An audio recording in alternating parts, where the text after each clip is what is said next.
substantial amounts of mercury constantly. The amount increases with any kind of stimulation, and as a result, mercury from fillings produces the majority of human exposure to mercury. The International Academy of Oral Medicine and Toxicology is extremely concerned about the anecdotal claims of safety by manufacturers and dental trade associations. They're at variance with the published peer-reviewed scientific evidence to the contrary.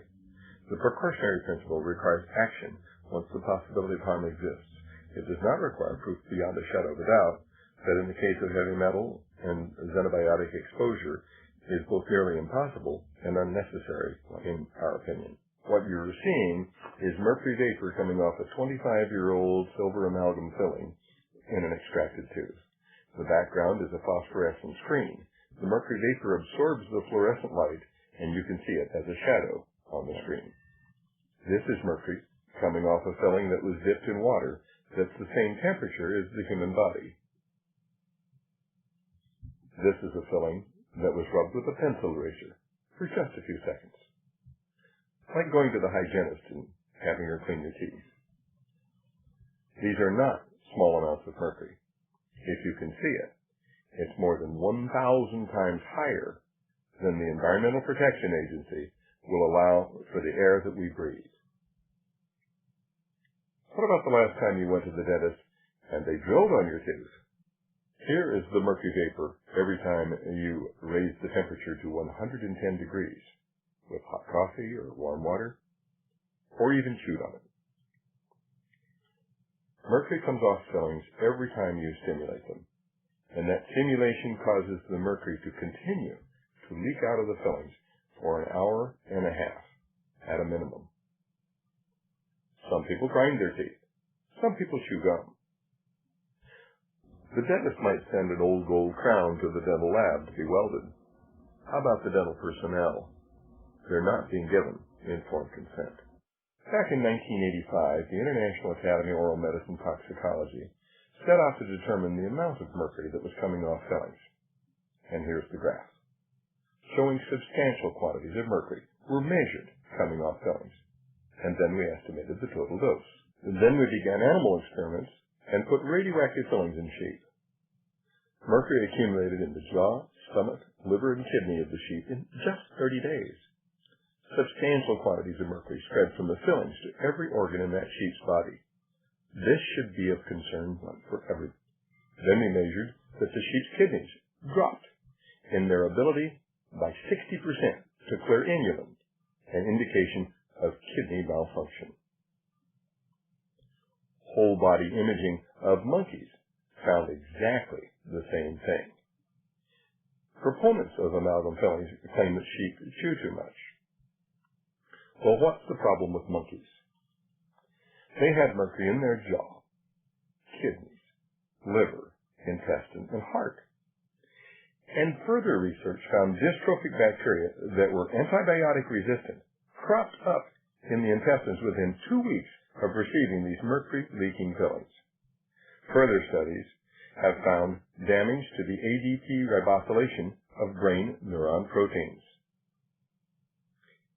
In response to the controversy, and at the request of the Federation of Experimental Scientists and Biologists, Drs. Fritz Loscheider and Murray Vimy wrote an editorial, the first ever in FASEB, that point by point refuted the claims of the amalgam proponents. In 1991, the World Health Organization acknowledged that the predominant source of human exposure to mercury is from your fillings. That should be of concern to anyone wanting to have healthy children, because mercury is highly damaging to fetuses. Experiments in sheep showed that mercury from the sheep's fillings transferred immediately to the placenta, to the unborn fetus, and to every conceivable portion of the fetus's body. It even increased in the lamb higher after birth from mercury in the mother's milk. There's no such thing as a safe mercury filling. All mercury fillings leak mercury. The combined effect of mercury, cadmium, and lead is just now being investigated, but it's not 1 in 1. It's synergistic, and 1 in 1 may make 100 or even 1,000. Why is that of concern? Over and over again, we've heard that children are exposed to lead from our environment. Mercury in lead is many times more toxic than just mercury alone. These black, corroded, pitted mercury fillings are used where you must drill away a third of the tooth in order to fix a pinhead-sized cavity. Even if you love mercury, it's the wrong thing to do to the children. It leads to broken, diseased, root canal extracted teeth throughout the rest of the life. It's a blunder that costs the child all through their life. Millions and millions of dollars are spent annually fixing teeth again and again. And dentists don't follow the manufacturer's recommendations. They pack mercury in children around gold crowns, underneath bridges. They stuff it around the gum line in contact with tissues. There's mercury spreading from this gold crown to every tissue in that patient's body. Even if you like mercury fillings, putting that kind of filling in the tooth is simply the wrong thing to do. Harold Lowe, the former director of the National Institute of Dental Research, back in 1993, wrote, "The first filling is a critical step in the life of the tooth. Using amalgam for the first filling requires removing a lot of tooth substance, not only diseased tooth substance, but healthy tooth substance as well. So in making the undercuts, you sacrifice a lot, and this results in a weakened tooth. The next thing you know, the tooth breaks off, and you need a crown. Then you need to repair the crown. And so it continues to the stage where there's no more to repair, and you pull the tooth. With the first filling, you should do something that can either restore the tooth or retain more healthy tooth substance. Use new materials, composites, or materials that can bond to the surface without undercuts. You can do this with little removal of the tooth substance so that the core of the tooth is still there.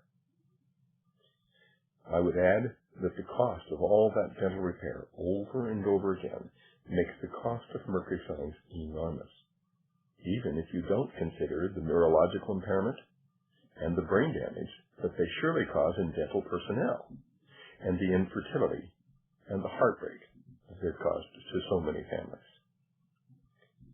It is the opinion of this Academy that responsible government agencies should prohibit the use of these fillings until such time as their manufacturers produce the alleged evidence of safety.